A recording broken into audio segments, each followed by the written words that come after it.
হর শম্ভু। শ্রাবণ মাস কথিত আছে যে শ্রাবণ মাসে মহাদেব সবুজ রং খুব পছন্দ করেন, অর্থাৎ সবুজ রং যে পরবে, সবুজ রঙের শাড়ি হতে পারে, কাপড় হতে পারে, মহাদেব খুব সুপ্রসন্ন হন সেই সবুজ রং দেখে। তাই আমার আজ নিবেদন এই সবজির খোসা দিয়ে আমি আজকে বাবা মহেশ্বরকে তৈরি করছি।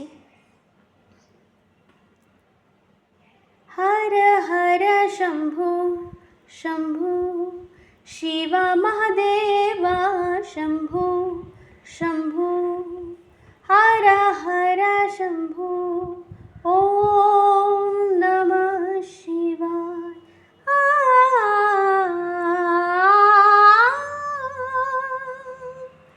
বাবা মহাদেব সবার মঙ্গল করুন।